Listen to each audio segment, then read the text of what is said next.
Two Worlds, Four Fates. A thought experiment on civilizational divergence. Contact and mirrors we carry. 1. A lottery worth winning twice. Thought experiments do not require likelihood. They require only internal consistency and willingness to follow premises wherever they lead. What follows is an exercise in exactly that discipline. Imagine a star system elsewhere in our galaxy. Not exotic, not fantastical, but plausible within everything we know about planetary formation. A sun of a modest temperament, and in its habitable zone not one world but two.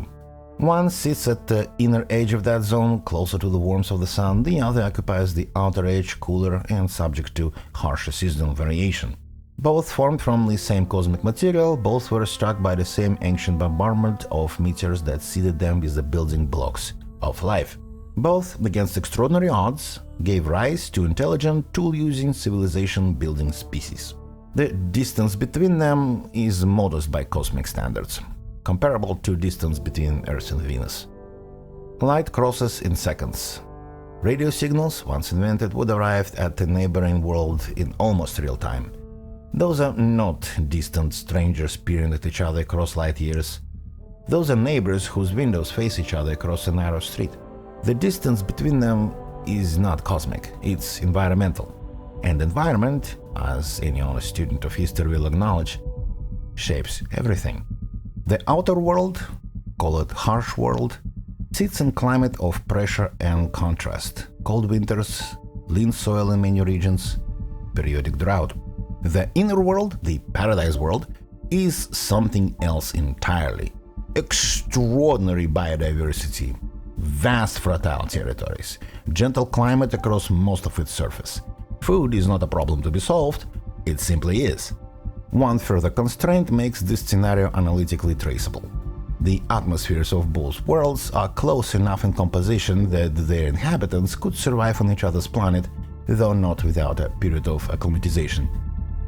Much as a person moving from a sea level to a high altitude requires time for the body to adjust.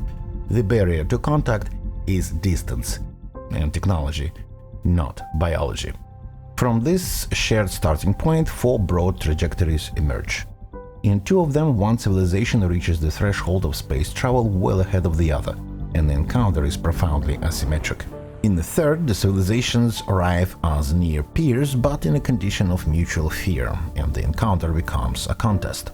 In the fourth, the least probable but perhaps the most instructive, both arrive at roughly comparable capability at roughly the same time, aware of each other, and find a way to approach contact as something other than threat to be neutralized.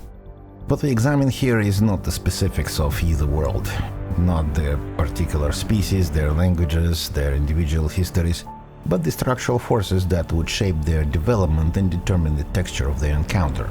The question is not which world wins, it is what each world becomes, and what becoming means when they finally look across the void and find the other already looking back. 2. What environment builds? Divergent paths of development. Pressure gradient. There is a distinction that rarely gets made explicit in discussions of technological progress: the difference between reactive and speculative innovation. Reactive innovation solves the problem in front of you. Speculative innovation investigates problems that do not yet exist, or pursues knowledge without an immediate application. Both are real engines of advancement, but they produce different civilizations. Harsh world would innovate reactively and quickly. Fire is not curiosity when temperature drops past survival. The plow is not philosophy when the population is hungry. Architecture, metallurgy, siege engineering, logistics, each emerges in response to a demand the environment or the rival has already issued. This produces a civilization perpetually behind its problems, solving them with urgent creativity, accumulating institutional knowledge in form of techniques, laws, and organizational structures designed to manage scarcity and conflict. By the time this civilization resembles something like a Roman period, disciplined armies, codified laws, roads, walls, engineering of impressive ambition, it has been shaped by thousands of years of necessity into something hard, organized, and effective at reshaping the material world. The paradise world would follow a different engine. When food is abundant and climate is gentle, the forcing function for reactive innovation is weaker. Development would be slower by conventional measures, but it would not be stagnant. Curiosity is as native to intelligence as hunger, and a species that does not need to invent fire will eventually invent it anyway, simply because the question of why things burn is interesting. The difference is that the Paradise World's technology emerges from investigation rather than desperation, which means theoretical understanding tends to precede application rather than follow it. They do not stumble towards poison by trial and error. They understand why organisms die before they fully understand how to weaponize that knowledge. This distinction produces the fundamental divergence in what each civilization is good at. The harsh world masters materials – stone, bronze, iron, steel – and the organizational structures needed to extract, process, and deploy them. Power is expressed through shaped matter, propelled with force. The Paradise World, living inside a biosphere of extraordinary complexity, masters biology. Their understanding of living system is millennia ahead of anything that harsh world will develop. Where harsh world builds walls, Paradise World cultivates organisms. Where harsh world forges weapons, the Paradise World refines compounds. The Predator Problem and the Biology of War. Abundance does not eliminate conflict, it merely redirects it. The Paradise World, despite its fertile land and gentile climate, shares ecosystem with large capable predators, as any world of rich biodiversity inevitably does, and predator pressure is a powerful driver of cognitive and technological development. The difference is the direction of that drive. The harsh world response to predators is weapons, spears, traps, organized hunts, and externalization of force. The Paradise World's response would more naturally be biological. Substances that make prey unpalatable, compounds that disrupt predator behavior, pheromones that redirect attention, and of course, poisons. Each response requires intelligence and innovation, but the Paradise World response requires understanding the predator as a biological system rather than merely a physical threat, a cognitive orientation that scales. The same framework that produces an effective animal repellent will, given sufficient time and curiosity, produce a targeted pathogen. By the time the Paradise civilization develops anything resembling organized intergroup conflict, its biological toolkit would be extraordinarily sophisticated. This is their equivalent of an Iron Age transition, not a metallurgical breakthrough but a biological one. And unlike iron, biological agents self-replicate, adapt, and can be made selective in ways that even the most refined projectile weapon cannot approximate. Each civilization therefore considers its own mode of warfare conventional and the other's barbaric, a point we will return to when the trajectories converge. The harsh world has a taboo around biological weapons much as we do, finding something viscerally transgressive about agents that spread invisibly and cannot be aimed. The Paradise World finds area destruction weapons, such as explosives that kill everything within a radius without discrimination, to be the true atrocity. A weapon that targets a specific genetic profile and harms nothing else in the ecosystem seems to be the more moral instrument. Both positions are internally coherent. Neither side would accept the other's framework, and in a conflict between them, each would be committing what the other considers a war crime while believing itself to be the restrained party. The sky as a road. The Paradise World's extraordinary biodiversity would almost certainly include large flight-capable animals that, over centuries of proximity and careful observation, could be domesticated.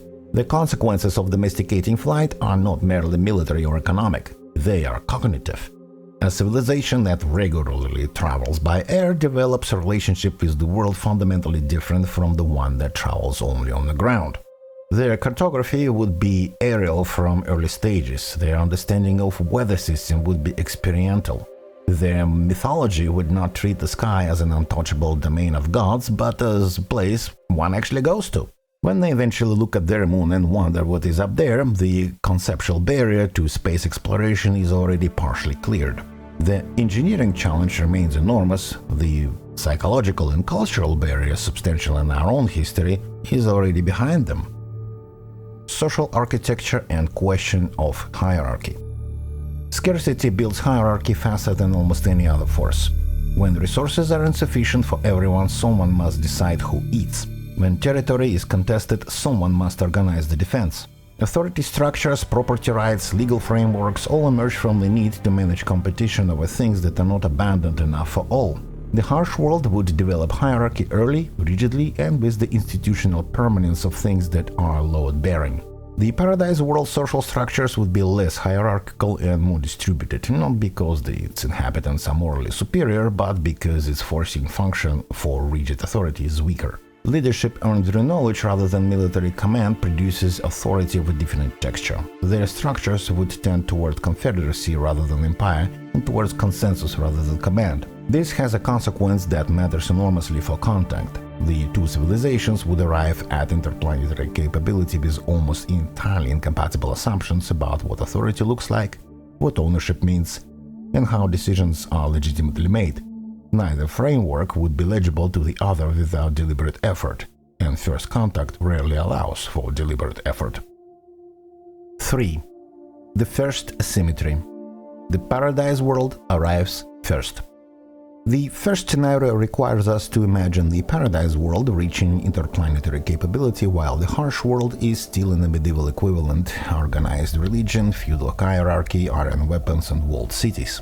The gap may be simply a matter of time. The paradise world began earlier, developed slowly along its biological speculative axis at its own pace, but arrived at the threshold of space travel centuries before the other world had its equivalent of printing press. Before any living being crosses the distance, probes go first. This is not a romantic choice, it's only a rational one. You do not send living beings across interplanetary distance on the first attempt, and you do not send them blind into an unknown biosphere. By the time the paradise world inhabitants set foot on the harsh world, they would already know a great deal about it. They would have observed its civilizations for years, possibly decades. The ignorance that made so many contact moments in our own history catastrophic would not, in this scenario, be available as an excuse. What motivates the expedition matters. A civilization shaped by speculative curiosity rather than resource scarcity would most naturally organize such mission through institutions of learning. Universities, natural philosophy consortia, the equivalent of scientific academies. The primary currency would be knowledge. However, the assumption that abundance eliminates all scarcity would be naive. Advanced civilizations discover new scarcities even as they solve the old ones. A civilization that has solved food still faces scarcity of specific materials needed for precision science, or of knowledge itself. The harsh world, centuries of conflict, disease and desperate innovation represent irreplaceable civilizational records that cannot be synthesized from the first principles. The paradise world would arrive biologically prepared in ways that fundamentally reshape the encounter. Millennia of coexistence with an extraordinary diverse biosphere and century of deliberate biological study would have produced immune systems and medical understanding far in advance of anything that harsh world has encountered. The visitors would not be felt by local pathogens.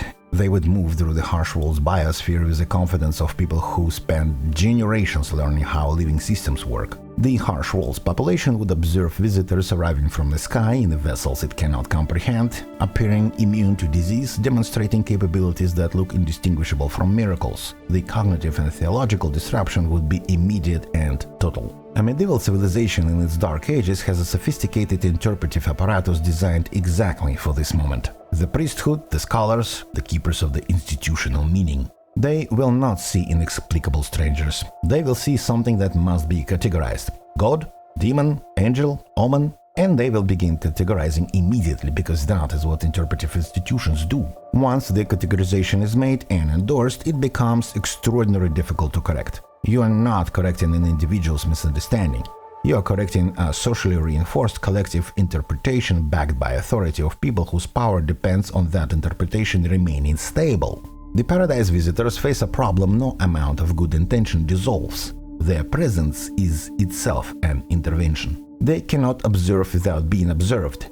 They cannot study without being incorporated into the society meaning system. The scholar who speaks with the sky visitors become either prophet or a heretic, depending on which political faction gains ascendancy. The visitors did not choose this. They cannot unchoose it by leaving. The narrative about them persists, and its consequences for specific people, for specific power structures are real whether the visitors endorse them or not. This is the trap that Arkady and Boris Strugatsky explored with unflinching honesty in their novel Hard to be God. A work worth seeking out for anyone who is captivated by this question. The tragedy in their telling is not that the protagonist is bad at his assignment.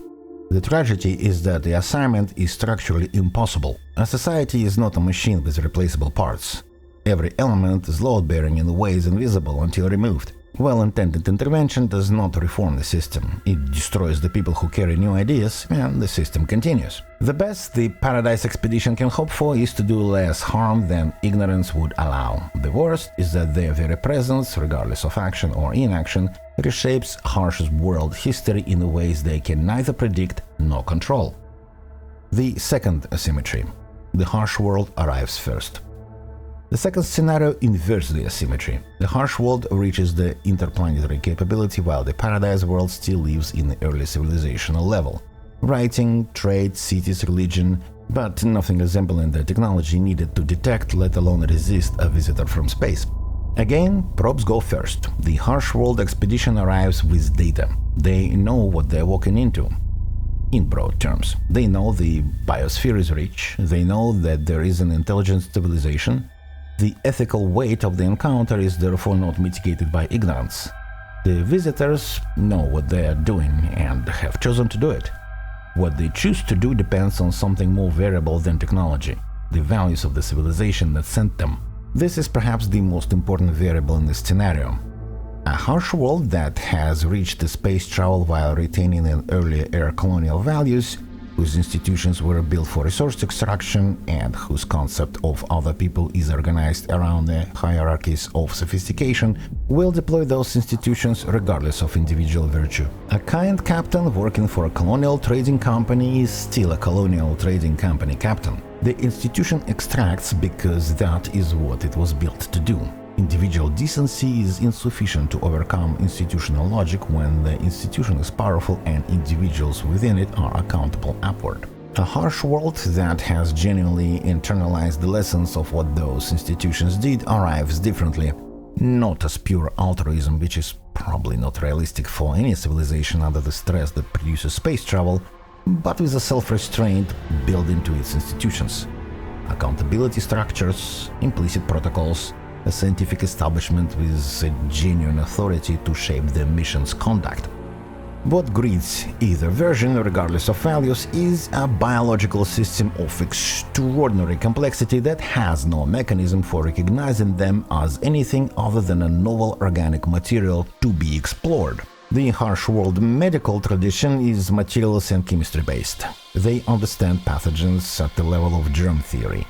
They have vaccines, antibiotics, biosafety protocols, but they are walking into the biosphere shaped by millions of years of evolutionary complexity that has never encountered anything like them. They are not being attacked. The paradise world organisms are simply doing what organisms do, opportunistically colonizing a new host with no evolved defenses and no immunological memory of anything they carry. The visitors would be dying of things that the local inhabitants barely noticed, from organisms that are not even trying to kill them. The paradise civilization would observe this with something between confusion and pity.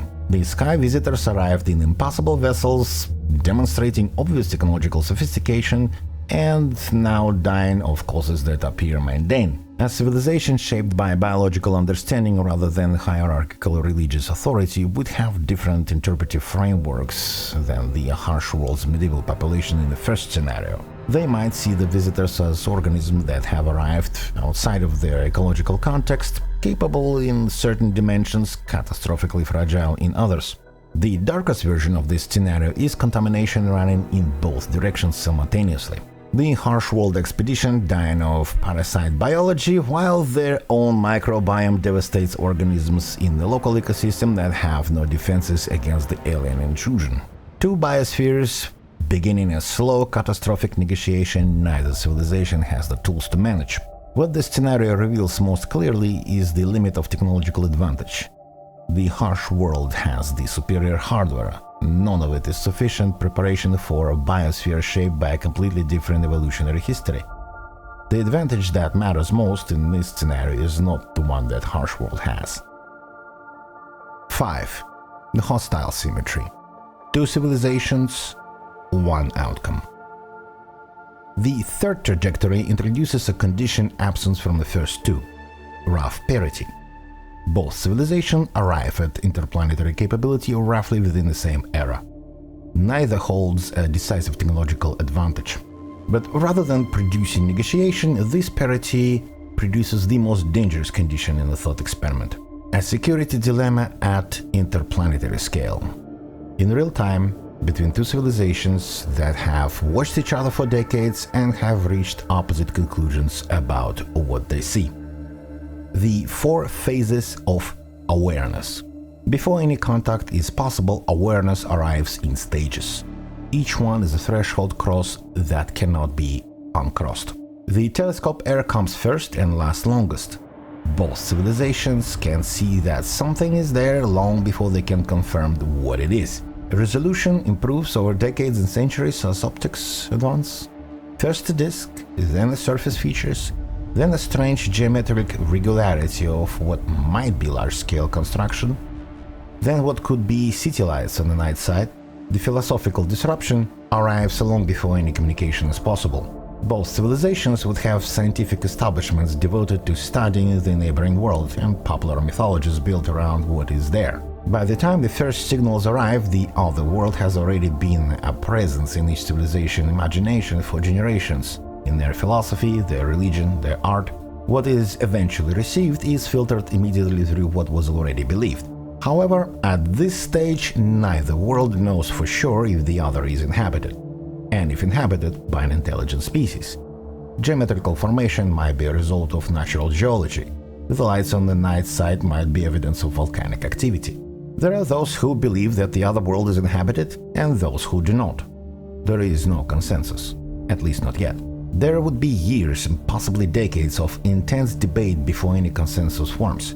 The institutions with the most to lose from the confirmation, religious establishments, political authorities whose legitimacy rests in the cosmological assumptions, would apply pressure towards skepticism or suppression. The rhythmic beeping arrives next. Before either civilization develops what we would recognize as radio, they would pass through a period of direct electronic signaling pulses, patterns, and primitive precursor to broadcast. Think of an equivalent of Morse code. The first signals are weak, intermittent, and not comprehensible. They are simply irregular, not natural. During this phase, neither civilization knows if the other is also broadcasting while receiving their signals, or if these signals are simply distorted reflections of their own communication. The moment one civilization's operator picks up a clear rhythmic signal from the neighboring world, perhaps during a brief period when the planet orbits bring them close to one another, the question of whether it is a terrestrial or extraterrestrial and intelligent in origin becomes the most important question in their history. Now both are transmitting and receiving simultaneously, their signals crossing in a few light seconds between the worlds before either has confirmed the other is real. The confirmation arrives with prime numbers. One civilization encodes a sequence of primes and aims it at the neighboring world. The response arrives seconds later. There is no natural process that generates prime number sequences. The reply is not just proof of intelligence, it is proof of mathematical intelligence, of a mind that recognized the signal for what it was and knew how to answer it in a language requiring no shared vocabulary. In a few exchanged sequences, both civilizations have established more than existence. They have established a fundamental cognitive common ground. That moment is probably the most significant single event in either civilization history. Everything before it happened inside the assumption of cosmic solitude. Everything after happened in the knowledge that solitude was always an illusion.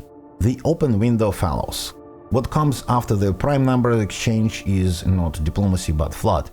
The full output of each civilization radio era, crossing the gap at light speed, arriving at the neighboring world almost in real time. News broadcasts not curated for an interplanetary audience. Music not selected as a diplomatic instrument. Political speeches and propaganda aimed at domestic populations. Comedies, drama, religious programming, sports advertisement, all of it spilling outward and arriving a few seconds later on the world watching with extraordinary attention. Once technology is invented, it is applied in commercial use. Since there is no space travel yet but profits to be made and fun to be had, thus both planets transmit their broadcasts for themselves. The signals from another planet is curiosity for some, annoyance for others, and concern for the elites. Both civilization and intelligence establishment would dedicate enormous resources to this period. But ordinary people would be watching too. And what ordinary people do with foreign cultural transmission is not strategic analysis. They find things that resonate. They develop attachments. They learn fragments of other language from context and repetition. They begin without official encouragement and often against institutional discouragement to think of the other world's inhabitants as something other than an abstraction. This is the mechanism by which constituencies for the other world are built, not through diplomacy, but through decades of civilizations worth of people absorbing another civilization's music, drama, humor, grief, and finding in it something they recognize. Anyone who lived through the Soviet era behind Iron Curtain in the Eastern European bloc knows precisely what I'm talking about. This brief window closes when encryption arrives. On both worlds, digital communication eventually migrates to encrypted channels for the same reasons encryption arose on our world. Commercial confidentiality, military secrecy, personal privacy, the basic desire of institutions and individuals to communicate without being observed. This flood of involuntary intelligence dries up. What remains on open airwaves is a curated residue. Official broadcasts, civilian communication that has not yet migrated to encrypted channels. This is still substantial information, but it is no longer the unfiltered output of a civilization. It is increasingly what that civilization has chosen to present. The shift from involuntary revelation to managed presentation changes the nature of the exchange fundamentally. Both security establishments respond to the resulting intelligent gaps, the way security establishments always do, by assuming the worst about what is being hidden. The space race and the security dilemma. The prime number exchange triggers the space race almost inevitably. Not necessarily because either civilization wants war, though some factions frame it in precisely those terms, but because the logic of the situation creates it. You know the other world exists. You know they are watching you. You know they are capable of reaching you if they develop the means. The question of who developed those first is no longer academic. It is the central strategic question of your civilization's future, and every resource allocation decision is made in its shadow. What makes this scenario the most dangerous is that both civilizations would be behaving rationally. The harsh world looks at the paradise world and sees a civilization with biological warfare capability of unknown depths watching them from a neighboring world. They are not wrong to be concerned. The paradise world looks at the harsh world and sees a civilization with centuries of organized territorial conquest as its primary institutional habit. Now they are building a spacecraft. They are not wrong to be concerned either. Each civilization fear of the other is grounded in accurate observation. There is no misunderstanding to clear up. The threat is real in both directions. This is the security dilemma at interplanetary scale. Two parties, neither of whom necessarily want conflict, each taking defensive measures that the other can only interpret as offensive preparation, in a spiral that produces war, as the output of two civilizations each trying to avoid it.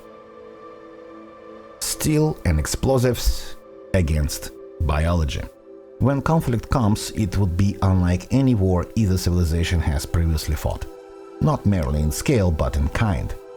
Because the two sides would be fighting entirely different wars simultaneously, each largely invisible to the other's defense doctrine. The harsh world weapons are fast and visible. Explosions, kinetic impactors, orbital bombardment, those produce immediate, legible, mappable damage. You can see what they destroyed, you can assess what remains. The military doctrine built around those weapons assumes a war that progresses in visible stages: advance, engagement, attrition, collapse. The harsh world has centuries of institutional experience with exactly this kind of war.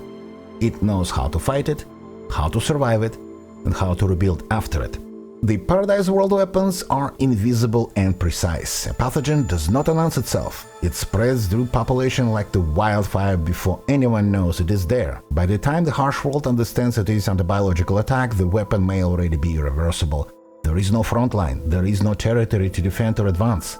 The battlefield is the immune system of every organism on the planet, and the paradise world has spent millennia learning exactly how to navigate it.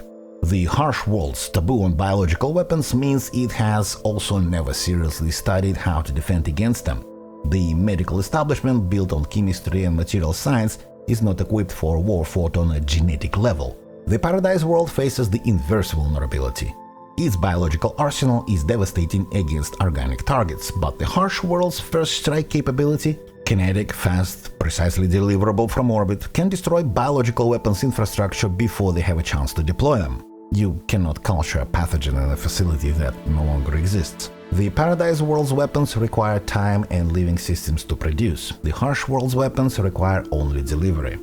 The outcome therefore hinges on sequence. If the harsh world strikes first and fast enough to destroy the Paradise World biological production capability, it wins militarily. At a catastrophic cost, but it wins. If the Paradise World's agents enter the harsh world's biosphere before that strike lands, the harsh world wins the battle and loses the war to something already spreading through the population. The deterrence calculus is asymmetric, unstoppable, and almost certainly unrecognized as such by either party until it is too late to matter. The civilization more likely to have something remaining at the end is the one whose most critical assets are hardest to destroy. Institutional and organizational knowledge can survive severe population loss if the people who carry it are protected. Biological knowledge, embedded in a complex, irreplaceable ecosystem, cannot survive if the ecosystem is destroyed. This suggests that the harsh world is more likely to be the one still standing, not because it wins in any conventional sense, but because what it needs to rebuild is more durable under bombardment than what the Paradise World needs to rebuild. Whether what remains constitutes a civilization and is worth calling a victory is a different question entirely. The constituencies that might have saved them. The tragedy of the hostile symmetrical scenario is not that the two civilizations knew nothing of each other. They knew a great deal. During the decades of the open window, both populations absorbed the other world's cultural output, its music, its drama, its arguments with itself, the texture of its daily life. This produced in both worlds a constituency for the other, people who have been shaped by those transmissions into something other than the pure fear of the alien. Not a majority, not even a large minority, but real, politically present and capable of articulating an alternative to the security dilemma's logic. Those constituencies would be the most important political actors in the crisis and most consistently underestimated by the security apparatus of both worlds. The analyst who spent years decoding the neighboring world's music and wrote about what it revealed, the philosopher who built a career interpreting the other civilization's dramatic traditions and their implications on how that civilization understands conflict and resolution, the scientists on both worlds who exchanged mathematical signals and in doing so created a small, informal, entirely unofficial relationship across the void. Those people exist because the proximity made the cultural exchange unavoidable. They would not exist at light-year distances. They exist here because the signal is strong, the delay is seconds, and you cannot live your whole life next to a window broadcasting another world's reality without some of it getting into you. Whether they have enough political weight to slow the momentum of the two civilizations' worth of security dilemma's logic is a question this trajectory leaves unanswered. History suggests it is possible. History also suggests it is not guaranteed. And in this scenario, there is no second chance to get it right. 6. The Cooperative Symmetry. Peers under pressure. The fourth trajectory shares its starting conditions with the third. Both civilizations arrive at comparable capability at comparable times, both aware of each other through the same sequences of telescopes, rhythmic signals, prime numbers, and the open window of cultural transmission.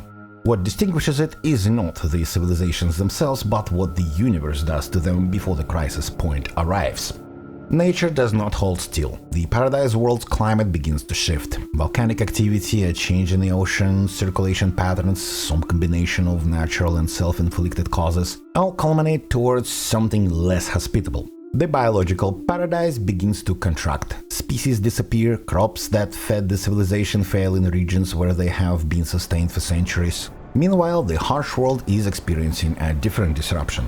Warming that opens new agricultural territory and reveals previously inaccessible resources, but simultaneously destroys the coastal infrastructure and trade networks carefully calibrated to the climate that no longer exists. Both worlds are discovering simultaneously that their homes are not permanent. This shared experience of destabilization is the first genuine common ground between the two civilizations that share almost nothing in their institutional or cognitive frameworks.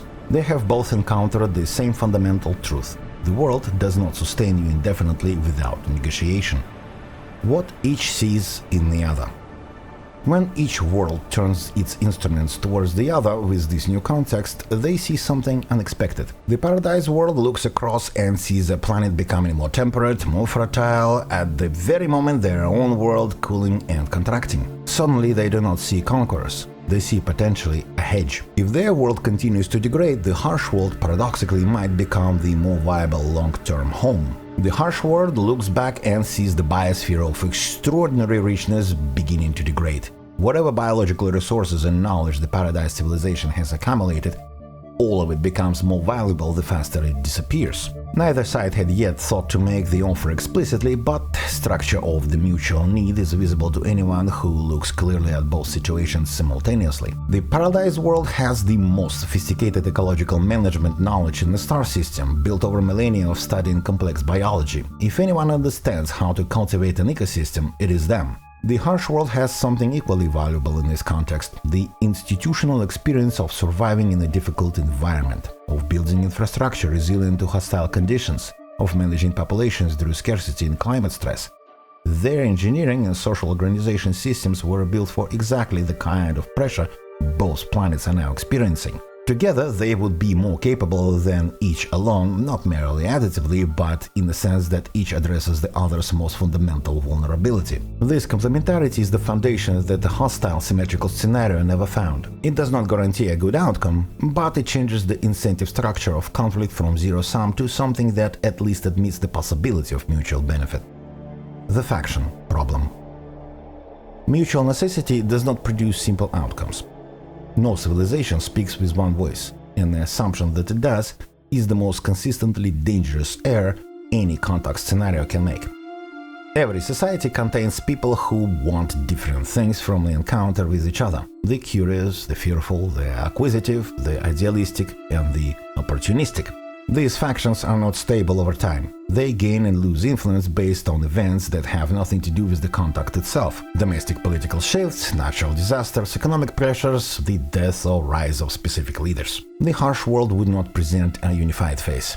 Its expansionist factions see the Paradise world as an opportunity and frame their argument in terms of survival necessity. Its isolationists argue that a contact with an alien civilization is a biosecurity catastrophe regardless of apparent good faith. Its idealists believe exchange of knowledge is the highest possible outcome. Its opportunists are publicly idealists and privately calculating. The Paradise civilization, trying to decode what the harsh world actually wants, would be reading a document written by 4 authors who disagree with each other.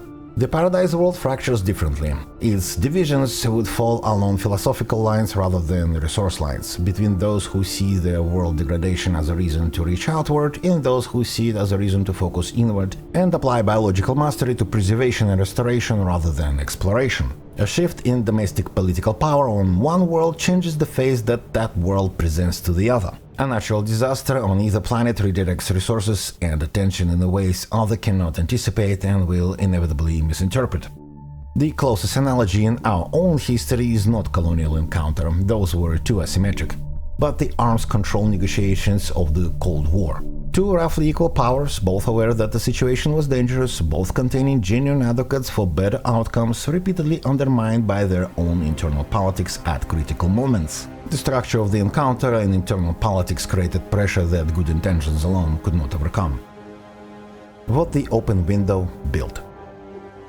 What distinguishes this trajectory from the hostile one is not superior virtue on either side, but the use of which the open window legacy is put.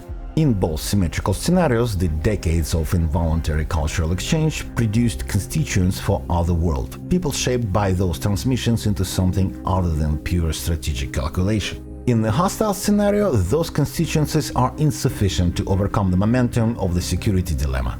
In this scenario, the combination of mutual environmental pressure and the cultural familiarity built during the open window creates just enough political space for a different conversation to begin. The prime number exchange that served as a trigger for the space race becomes, in retrospect, also the beginning of a language. Decades of intercepted broadcasts, honest, unfiltered, and often messy, revealed the other civilization in all its complexity, its achievements alongside its arguments with itself, This gradually produced on both worlds a generation that knew their neighbors not as abstract concepts, but as living presences. Strange, alien, operating from entirely different assumptions, but present. The teenager who spent years transcribing the neighboring world's music transmissions and learning the shape of a foreign emotional vocabulary, the scientist who built a career on the mathematical common ground established by those first prime number exchanges. Those are not people who run governments or command militaries, but they are the people who, at a critical moment, can articulate what is being lost if the conversation ends. The most plausible outcome of the forced trajectory is neither triumph nor catastrophe. It is a long and difficult process, one that nearly fails many times. Both sides slowly learn how to share a solar system with a civilization that is fundamentally different. They work to build trust across a vast gap, a gap in thinking and institutions that is much wider than the physical distance between their two worlds. The whole effort is full of crisis, yet both sides keep going. They do so because they recognize one simple truth. The alternative to negotiation is far worse than the cost of trying. 7. The themes that cross all four trajectories. The structural problem of contact. Across all four scenarios, one problem recurs regardless of which civilization is more advanced, more benevolent, or better prepared. The presence of a technologically superior visitor is itself an intervention, regardless of intent. Even if you can arrive without being seen, eventually someone will notice. You cannot be seen without being incorporated into the receiving civilization's meaning system. You cannot be incorporated into that system without reshaping its politics, its theology, its power structure, whether you intend to or not, whether you stay or leave. The disruption is not caused by what you do, it is caused by what you are, something that does not fit into the existing framework. Arriving with power the existing framework cannot match. Any honest accounting of a contact must acknowledge that the disrupting party bears responsibility for what its presence causes, not only for what its actions cause. These are not the same thing. The Theology Problem. Religious disruption appears in every scenario but takes different forms depending on which civilization is receiving the contact. The harsh world's religion, developed under the scarcity and conflict, would be structured around justification, theology of suffering, obedience, divine hierarchy. Visitors from the sky arrive already categorized: God, demon, or omen. That categorization is politically determined as much as theologically, and the political stakes of getting it wrong are existential for the institution involved. The Paradise World religion, developed under abundance, more likely would be relational and ecological, concerned with the web of connections between living things rather than with a vertical hierarchy of power. Their theological disruption upon contact is different in character. Not who those beings are in the hierarchy, but do they understand the relationship, and if not, what does it make them? A civilization that does not recognize itself as embedded in the web of mutual obligation is not merely alien. From the Paradise World theological framework, it resembles a pathology. And a civilization with sophisticated biological tools looking at something that behaves like an invasive organism has frameworks for that. The Moral Weapons Problem. Every civilization has a primary technology axis that defines its relationship with power and consequently with war. The harsh world's axis is materials and force. The Paradise World's axis is biology and chemistry. Each axis produces not only weapons but a moral framework around those weapons and a definition of what constitutes legitimate and illegitimate violence. The harsh world would have taboos around biological weapons much as we do, finding something transgressive about agents that spread without aim and cannot be recalled. The Paradise World would find area destruction weapons, explosives that kill everything within a radius, to be a true atrocity, while a targeted pathogen affecting only a specific genetic profile seems by comparison almost surgical. Neither framework is rational, both emerge logically from the civilization history and technological tradition. But they are mutually incomprehensible, and in a conflict between the two civilizations, each would be perpetrating what the other considers a fundamental moral violation while believing itself to be the restrained party. This asymmetry would poison any subsequent relationship. Moral frameworks built over millennia do not update at the speed of diplomacy. The complementarity neither side can see. Perhaps the most consistent observation across all four trajectories is this: the two civilizations are not rivals for the same niche, they are structurally complementary. The harsh world's master of materials and organizational system provides exactly what the paradise world would need to survive in a degraded and hostile environment. The paradise world mastery of biological systems provide exactly what the harsh world would need to avoid the ecological collapse that advanced industrial civilizations consistently drive toward. Together, they would be more capable than either alone, not merely additively, but in a sense that each addresses the other's most fundamental vulnerability. Separately, both face limits that their own developmental history has not equipped them to overcome. The tragedy of contact in the three of the four scenarios is that this complementarity is not visible to either party at the moment it matters most. Each see each other through the lens of what they are themselves. Neither framework is sufficient to see what the encounter could be rather than what it is. 8. The mirror we were building all along. Thought experiments about hypothetical civilizations are, in the end, always about civilization doing the hypothesizing. The two worlds in this scenario are not real. The dynamics they illustrate are. We are the harsh world. This does not require much elaboration. We innovated reactively under pressure, built hierarchy to manage scarcity, developed military technology ahead of almost every other kind, organized our institutions around the management of competition, and arrived at our current moment with extraordinary material capability and deeply inadequate wisdom about what to do with it. We have the walls, we have the roads, we have, in some crude preliminary sense, the rockets. What we are still working out is what all that is for.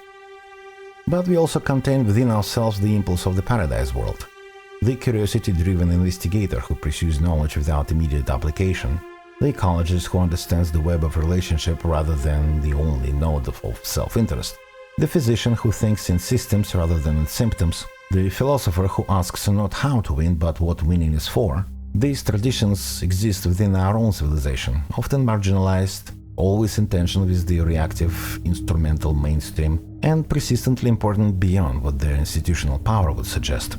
The contact scenarios in this thought experiment are also already playing out, in miniature, within our own world. Every encounter between a technologically advanced society and a less developed one recapitulates the structural problems identified here. The impossibility of presence without disruption, the failure of good intentions to overcome institutional logic, the theological and political crisis produced when existing framework cannot accommodate what they are encountering. We have centuries of data on how this goes. The data is not encouraging as a simple story of progress, though it does contain evidence that better outcomes are possible when the disrupting party builds genuine accountability into its institutions rather than relying on individual virtue. The open window, that period between the first intelligible signals and the encryption of communication into private channels, has a direct analog in our own history. For a brief period, analog radio and television created something unprecedented: involuntary cultural exchange at scale across ideological barriers that government had spent enormous resources constructing. The music crossed the Iron Curtain, the stories crossed the ocean, and people on the opposite sides of the most carefully maintained divisions in the modern history absorbed each other's emotional vocabularies from transmissions that were aimed at someone else entirely. The institutional barriers held.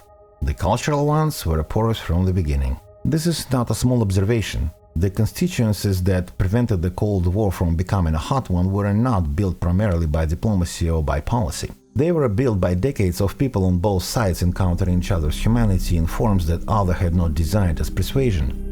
The teenager learning a foreign language by transcribing lyrics from a bootlegged Pink Floyd album, the filmmaker whose work was never intended to travel but did, the scientist who found in a mathematical exchange with a foreign colleague a kind of common ground that no political framework had managed to produce. Those are not marginal historical curiosities. They are arguably the mechanism by which the worst outcomes were avoided.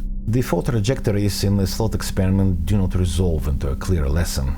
That is intentional. The harsh world arriving first might bring enlightenment or catastrophe, depending on which century values it carries. The paradise world arriving first would disrupt the medieval society regardless of its intentions. The hostile symmetrical encounter ends in a devastation that neither side chose and neither could have fully prevented once the security dilemma took hold. The cooperative symmetrical encounter offers the most hopeful outcome and remains to the end uncertain.